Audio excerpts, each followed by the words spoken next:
Welcome to educare. ఈ వీడియోలో film making దీన్ని సత్యజిత్ రే రచించారు. యాక్చువల్లీ ఇది ఒక ఎక్సెప్ట్ అనమాట. ఎక్సెప్ట్ అంటే ఒక సంగ్రహం, ఒక పెద్ద బుక్లోకి వెళ్ళి ఒక ఇంటర్వ్యూ కావచ్చు, ఒక పీస్ ఆఫ్ రైటింగ్లో కావచ్చు, దేంట్లో నుంచి ఒక చిన్న భాగాన్ని వారి యొక్క అనుభవాన్ని తీసుకొని మనం చేస్తే అది ఒక ఎక్సెప్ట్ అవుతుంది అనమాట. ఇది degree English 6th semester Osmania యూనివర్సిటీకి సంబంధించి. చూడండి, టైటిల్ చూస్తేనే మనకి ఏమర్థమవుతుందంటే ఫిల్మ్ మేకింగ్ అని చెప్పేసి. ఇందులో కష్టమైనటువంటి పదం ఏది లేదు. బట్ ఈ ఫిల్మ్ మేకింగ్ చేయడం అనేటువంటిది చాలా కష్టం. ఎందుకంటే మనం 3 గంటల సినిమాని చూసి జస్ట్ ఇష్టం ఉంటే ఎస్ అంటాం, లేకపోతే బాగాలేదు అని చెప్పేసి అంటాం. కానీ అది బాగా లేకపోయినా సరే దాన్ని తీయడానికి ఎంత కష్టపడతారు ఏంటి అనేటువంటిది ఇక్కడ సత్యజిత్ రే తన మాటల్లో చాలా క్లియర్గా చెప్పారనమాట. ఇది చాలా లెంతీ లెసన్ అనమాట.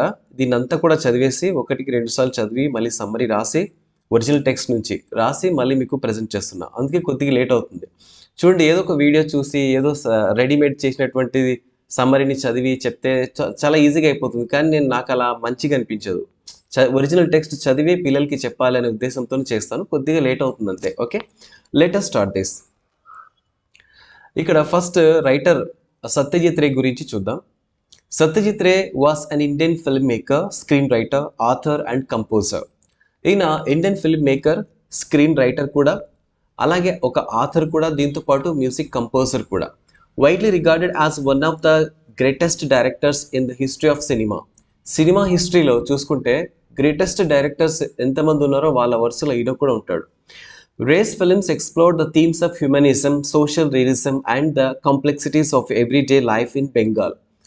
రేస్ తీసినటువంటి సినిమాల్లో ఎలాంటి విషయాలు ఉంటాయంటే హ్యూమనిజం ఉంటుంది, అలాగే సోషల్ రియలిజం కూడా ఉంటుంది, దీంతోపాటు కాంప్లెక్సిటీస్ ఆఫ్ ఎవ్రీడే లైఫ్. ప్రతిరోజు మనం లైఫ్లో ఎటువంటి ప్రాబ్లమ్స్ ఫేస్ చేస్తాం, రూరల్ లైఫ్ ఎలా ఉంటుంది, బెంగాల్ లైఫ్ ఎస్పెషల్గా బెంగాల్ పీపుల్స్ ఎలా ఉంటారు ఏంటి అనేటువంటిది ఇందులో క్లియర్గా చెప్తాడు. Through non story telling in a lyrical visual style and with a keen I for the detail. ఎప్పుడు ఒక స్టోరీ చెప్పడం కాకుండా దాన్ని ఒక విజువలైజ్ చేసి చూపించేటువంటి వ్యక్తి ఇతను. His Pather Panchali brought world wide recognition to Indian cinema. Ray's honors and awards include the Bharat Ratna, India's highest civilian award, as well as numerous international awards. Satyajit రేకి బాగా పేరు తెచ్చిపెట్టినటువంటి చిత్రం ఏంటంటే పతర్ పంచాలి. ఈ మూవీ తీసిన తర్వాత వరల్డ్ వైడ్గా తను ఫేమస్ అయిపోయాడు. ఇది ఒక రూరల్ లైఫ్ స్టైల్ని డిపిక్ట్ చేస్తుంది అనమాట. ఇది ఇంకొకటి, ఇంతకు ముందు ఏంటంటే ఈయన మూవీ మేకర్ కాదనమాట, అడ్వర్టైజింగ్లో ఉండేవాడు. అడ్వర్టైజింగ్ నుంచి తను ఏం చేస్తాడంటే మూవీ మేకింగ్ కూడా చేద్దామని చెప్పేసి వస్తాడు. వచ్చిన కొత్త రోజుల్లో చాలా ప్రాబ్లమ్స్ ఫేస్ చేస్తాడు. ఆ ప్రాబ్లమ్స్ అన్నీ కూడా మనకి ఇక్కడ చెప్తాడు అనమాట లెసన్లో. నేను నెక్స్ట్ ఫాలోయింగ్ పారాగ్రాఫ్లో చెప్తాను. అలాగే ఈయనకు చాలా అవార్డ్స్ వచ్చాయి. ఈ అవార్డ్స్ ఏంటంటే భారత రత్న కూడా వచ్చింది, అలాగే ఇంటర్నేషనల్ అవార్డ్స్ కూడా వచ్చాయి. such as Academy Honorary Award for Lifetime Achievement and the Golden Lion for Lifetime Achievement at Venice Film Festival. అలాగే ఈయనకు వెనిస్ ఫిల్మ్ ఫెస్టివల్లో గోల్డెన్ లైన్ అవార్డు వచ్చింది ఫర్ లైఫ్ టైమ్ అచీవ్మెంట్ కోసం. అలాగే అకాడమీ ఆనరరీ అవార్డు కూడా వచ్చింది. ఇది ఈ ఆథర్ గురించి మీరు రాసేటప్పుడు ఇది ఇంత కూడా అబౌట్ ది ఆథర్ అని హెడ్డింగ్ పెట్టి ఇది రాయండి. ఇప్పుడు స్టోరీకి వెళ్దాం. ఈయన చెప్పినటువంటి విషయాలు ఏంటి. Transition to film making. చెప్పాను కదా, ఫస్ట్ ఆయన అడ్వర్టైజింగ్లో ఉండేవాడు. అడ్వర్టైజింగ్ నుంచి మూవీ మేకింగ్లోకి వచ్చేసాడు. ఇలా రావడానికి కారణం ఏంటి, ఎందుకు రావాల్సి వచ్చింది అనేటువంటి విషయం తను చెప్తాడనమాట. ఈ ట్రాన్సిషన్ టు ఫిల్మ్ మేకింగ్ ఒక హెడ్డింగ్ పెట్టేసి ఇదంతా కూడా రాయాలి. Film making is an excerpt from Satyajit Ray's book our films their films. ఇది అవర్ ఫిలిమ్స్ దేర్ ఫిలిమ్స్ అనేటువంటి ఒక బుక్ నుంచి తీసుకోవడం జరిగింది. ఒక చిన్న కథానిక, ఒక చిన్న సారాంశం అనమాట. ఇది ఎప్పుడు రాశారంటే 1976లో రాశారు. ఈ బుక్ సత్యజిత్ రేని రాశాడు. అందులోనే తన యొక్క అనుభవాలు చెప్పాడనమాట. ఆ అనుభవాల్ని మళ్ళీ మనం ఇక్కడ ఒక లెసన్గా చూస్తున్నాం. In this except ray reflects how he moved from advertising to film making. Advertising నుంచి ఫిల్మ్ మేకింగ్కి తను ఎలా మారాడు ఏంటి అనేటువంటిది, అలాగే అందులో వచ్చేటువంటి కష్టాలు ఏంటి అవన్నీ కూడా చెప్పాడనమాట. which many found surprising. However, he believed both fields required a creativity while also considering financial aspects. ఈ అడ్వర్టైజింగ్ కావచ్చు, ఫిల్మ్ మేకింగ్ కావచ్చు, ఇవి రెండు కూడా క్రియేటివిటీతోనే సాధ్యమవుతుంది. అది లేకపోతే ఏ రంగం కూడా సాధ్యం కాదని చెప్పేసి అంటాడు. అలాగే ఫైనాన్షియల్ మ్యాటర్స్ కూడా అవసరమే. డబ్బు కూడా ఉండాలి. ఎందుకంటే ఒక మూవీ తీస్తున్నామంటే దానికి కొంత పెట్టుబడి పెట్టాలి. ఆ పెట్టుబడి కూడా మనం సాటిస్ఫాక్టరీగా పెడితేనే మనం అనుకున్న విధంగా అవుట్‌పుట్ అనేటువంటిది వస్తుంది. లేదు మనం కొద్ది కొద్దిగానే పెట్టేసి చేస్తే స్టోరీకి తగ్గట్టుగా అక్కడ స్క్రీన్ ప్లే రాకపోవచ్చనమాట. His journey in cinema started with the Patar Panchali, depicting the poverty and power of rural life. A film he strongly believed in, even though he was not fully prepared for the difficulties it would bring. అతను journey ఎలా start అయిందంటే మొట్టమొదటి cinema పతర్ పంచాలితో start అయిపోయింది. మీరు exam రాసేటప్పుడు పతర్ పంచాలి దీన్ని underline చేయండి. ఇది ఏం చెప్తుందంటే పావర్టీ, పేదరికం గురించి, అలాగే జీవితం, రూరల్ లైఫ్ ఎలా ఉంటుంది అనేటువంటిది తెలియచేస్తుంది అనమాట. ఇంకొకటి చెప్తాను చూడండి. ఈ పతర్ పంచాలిలో తను యాక్టర్స్ తీసుకున్నాడు కదా, వాళ్ళు కూడా చాలా కష్టంగా తీసుకున్నాడు అనమాట. జస్ట్ ఏదో రూరల్ పీపుల్ కదా వాళ్ళని తీసేసుకుందాం అని చెప్పేసి తీసుకోలేదు. ఆ యాక్టర్స్ కూడా గ్రాడ్యుయేట్స్ తీసుకున్నాడు. తర్వాత కొంతమంది వర్కర్స్ ఉన్నారు అక్కడ, ఆంటీస్ ఉంటారు, అందులో పిల్లలు ఉంటారు, వీళ్ళందరికీ తీసుకుంటాడు అనమాట.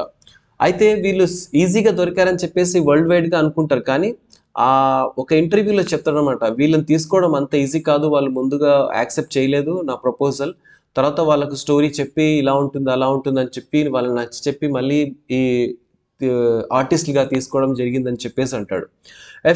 ఈ మూవీ తర్వాత నుంచి తనకు చాలా కొత్త కదా, కాబట్టి ఫిల్మ్ మేకింగ్లో చాలా ప్రాబ్లమ్స్ వస్తాయి, అవన్నీ కూడా తను ఫేస్ చేస్తాడు. He soon learned that making movie requires great attention to detail, even in the simplest scene. ఈ మూవీ తీసిన తర్వాత తనకి ఏమనిపిస్తుందంటే, మూవీ తీయడం అంత ఈజీ కాదు. ప్రతి సీన్లో కూడా మనం చాలా ఇంట్రెస్ట్ తీసుకోవాలి, అలాగే అటెన్షన్తో ఉండాలి. అప్పుడే ఆ సీన్ అనేటువంటిది పర్ఫెక్ట్గా వస్తుంది. అప్పుడే మనం అనుకున్నటువంటి స్టోరీని జనాలకు చూపించగలుగుతాం. This experience helped him understanding the cinema is deeply connected to the human emotions and storytelling.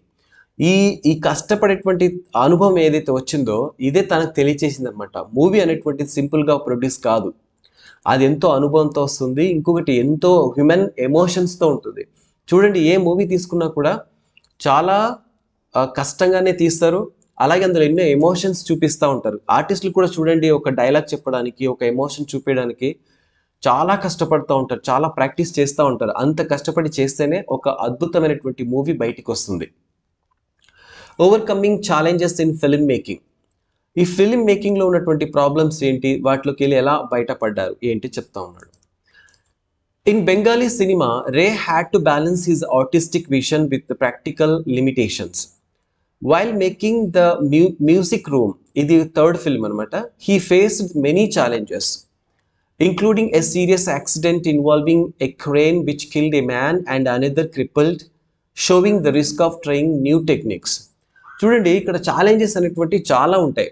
అయితే ఈ సందర్భం వచ్చింది కాబట్టి ఒక చిన్న విషయం మీతో చెప్తాను. నేను ఒక లెసన్ని డైరెక్ట్ చేశాను. ఆ డైరెక్ట్ చేసినటువంటి లెసన్ పేరు ఏంటంటే గోడగూచి. ఆ గోడగూచి తీసేటప్పుడు మూవీ యాక్చువల్లీ ఆ లెసన్ షూటింగ్ మార్నింగ్ చేద్దాం అనుకున్నా, అంటే 6, 7, 8 మధ్యలో. అది సమ్మర్ అనమాట. అయితే ఒకసారి ఇక్కడ స్క్రీన్ షాట్ చూపిస్తాను మీకు. ఓకే, ఇది అనమాట. ఒక ఆర్టిస్ట్ని సెలెక్ట్ చేసుకోవాలి. యాక్చువల్లీ ఒక చిన్న అమ్మాయి, శివుని మీద ఎక్కువ భక్తి ఉంటుంది. దాంతోపాటు ఏంటంటే ఆ లెసన్లో ఉన్నటువంటి ఎమోషన్స్ నేను చెప్పలేకపోయాను కొన్ని. అయితే దానికోసం మరొక వాయిస్ ఆర్టిస్ట్ని తీసుకోవాల్సి వచ్చింది. తీసుకొని ఆ వాయిస్ ఆర్టిస్ట్తో ఆ లెసన్ అంతా కూడా రికార్డ్ చేయించి, తర్వాత మళ్ళీ ఆ వాయిస్కి తగ్గట్టుగా మళ్ళీ ఈ అమ్మాయిని తీసుకొని అక్కడ యాక్ట్ చేయించాల్సి వచ్చింది. అంటే ఆ స్టోరీకి తగ్గట్టుగా ఒక శివాలయం ఉండాలి, ఆ శివాలయంలో శివుడు ఉండాలన్నమాట, లింగం కూడా ఉండాలి. అది చూస్తే ఒక ఊరి చివరన చెరువు ఉంటే అక్కడ కనిపించింది అనమాట. కనిపిస్తే అదంతా అక్కడికి వెళ్ళి నేను మొత్తం షూట్ చేశాను, అదంతా చేశాను. అయితే మార్నింగ్ చేద్దాం అనుకున్నటువంటి షూటింగ్ స్టార్ట్ అయ్యేపాటికి ఏమైందంటే దాదాపు 12 o'clock అయింది. బాగా ఎండ వచ్చేసింది, అమ్మాయి నీరస పడిపోతుంది. అక్కడ తీసుకెళ్ళాం, ఆ పాలు అవన్నీ కూడా పోయాలన్నమాట. షార్ట్స్ తొందరగా రాలేదు. First take, second take, third take ఇలా అయిపోయాయి. లీటర్ పాలు తీసుకెళ్ళాం, అన్నీ కూడా అయిపోయాయి. లాస్ట్కి చివరికి కొన్ని మిగిలింటే ఆ లాస్ట్ షాట్ కరెక్ట్గా వచ్చిందనమాట. ప్రతిసారి యాక్షన్ చెప్పడము, ఆ డైలాగ్ అమ్మాయికి చెప్పడానికి రాలేదు. చిన్న అమ్మాయి. ఆ అమ్మాయి తప్పేం లేదు. చాలా కష్టపెట్టాను అమ్మాయిని కూడా. ఓకే. మార్నింగే వెళ్ళాం. సరిగ్గా టిఫిన్ చేయలేదు. చాలా కష్టం. నాకప్పుడు అనిపించింది మూవీ మేకింగ్ ఎంత కష్టమో అనేటువంటిది. సందర్భం వచ్చింది కాబట్టి నా చిన్న అనుభవం మీతో షేర్ చేసుకున్నాను. వీలైతే మీరు ఈ వీడియో చూడండి.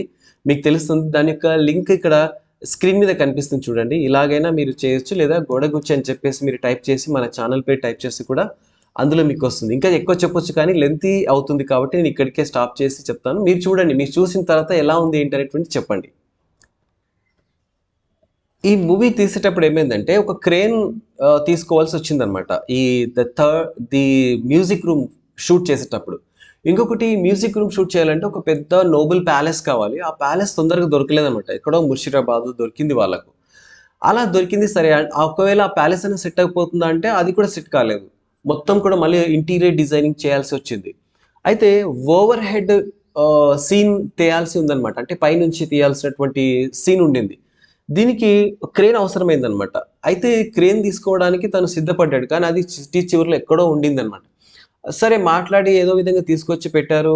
షూటింగ్ స్టార్ట్ చేశారు. కానీ సడెన్‌గా ఆ క్రేన్ కొలాప్స్ అయిపోయింది. అక్కడ ఒక మనిషి మీద పడితే ఒక్కసారిగా ఆయన చనిపోయాడు. దాంతో పాటు ఇంకొకరి మీద పడితే ఆయన కాళ్ళు చేతులు విరిగాయనమాట. సో, ఇది చూసేపాటికి సత్యజిత్ రేకి మై గాడ్! చాలా భయమేసింది. ఏంటి ఒకటి చేయడానికెళ్తే ఇంకొకటొచ్చింది. ఇటువంటి సమయంలోనే మనం చాలా ధైర్యంగా ఉండి దీన్ని చేయాలని చెప్పేసి అనుకున్నాడు. And showing the risk of trying new techniques. కొన్నిసార్లు న్యూ టెక్నిక్స్ మనం దాంట్లో యూజ్ చేస్తా ఉంటాం. కొన్నిసార్లు మంచి ఫలితాలు రావు. ఒక బ్యాడ్ ఎఫెక్ట్ మన మీద చూపిస్తుంది. అయినా కూడా దాన్ని అధిగమించి వెళ్ళాలని చెప్పేసి తను అనుకున్నాడు. కొంతమంది ఏమంటారు, అంత క్రేన్ పెట్టి తీయాల్సిన అవసరం ఉందా అని చెప్పేసి అంటారు. బట్ అక్కడ ఒక న్యూ టెక్నిక్ అది ఇంట్రొడ్యూస్ చేయాలన్నమాట. దాంతో ఒక న్యూనెస్ ఆ మూవీకి వస్తుంది. అలా అన్నమాట. సో, నేను తీసినటువంటి ఇంకొకటి ఒక పోయెమ్ ఉండింది. ఆ పోయెమ్‌లో కూడా నేను ఒక న్యూ టెక్నిక్ యూజ్ చేశాను. ఇక్కడ పోయెమ్ చదువుతా ఉంటే అక్కడ యాక్టర్ ఉంటాడు. తను మొత్తం కూడా ఎమోషన్ చూపిస్తా ఉంటాడు. సో, అదొక న్యూ టెక్నిక్ నేను ఇంట్రొడ్యూస్ చేశాను. నేను న్యూ టెక్నిక్స్ యూజ్ చేస్తూ నేను లెసన్స్ చెప్పడం వల్ల మీకు ఎంత ఇంట్రెస్ట్ వస్తుంది చూడండి. అది అన్నమాట. సో, కొంతవరకు అంత అవసరమా అనుకోవచ్చు. మాకు లెసన్ చెప్తే చాలనుకుంటాం కానీ అదొక లైఫ్‌లో ఎప్పుడు మర్చిపోలేనటువంటి సమ్మరీస్‌గా మిగిలిపోతాయి.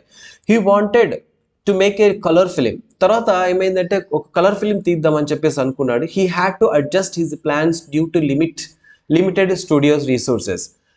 కలర్ మూవీ తీయాలంటే అంత ఈజీ కూడా కాదు.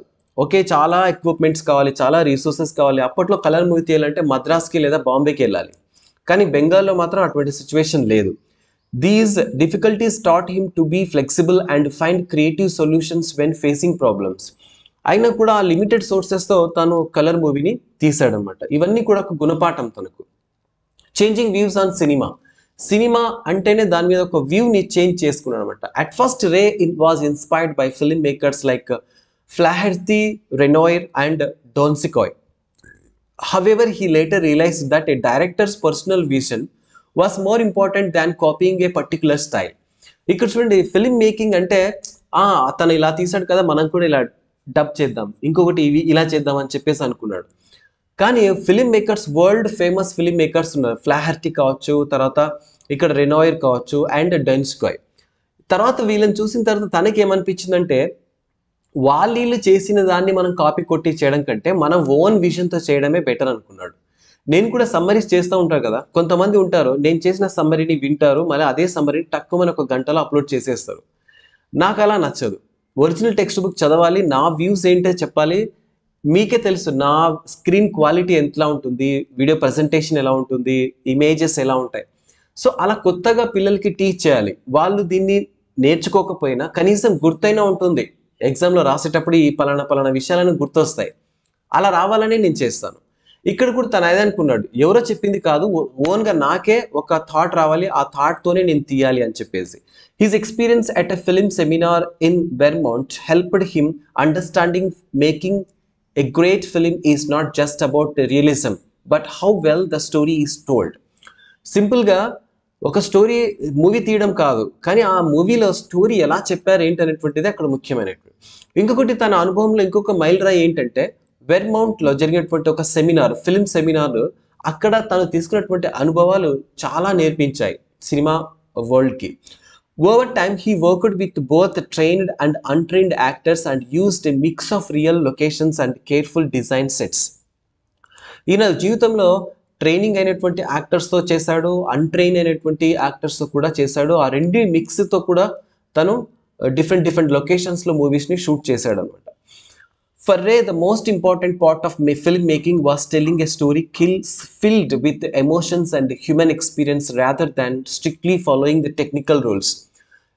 అన్నింటికి పక్కన పెట్టేసి ఇక మూవీ మేకింగ్ ఏంటంటే తన అనుభవం ద్వారా తను ఒక విషయం చెప్తాడు. ఫస్ట్ మనం స్టోరీలో ఎమోషన్స్ ఫీల్ చేయాలి, హ్యూమన్ ఎక్స్పీరియన్స్ చెప్పాలి, ఇవి తప్ప ఇక మిగతా తర్వాత విషయాలు ఫస్ట్ ఇది అనమాట అని చెప్పేసి అంటాడు.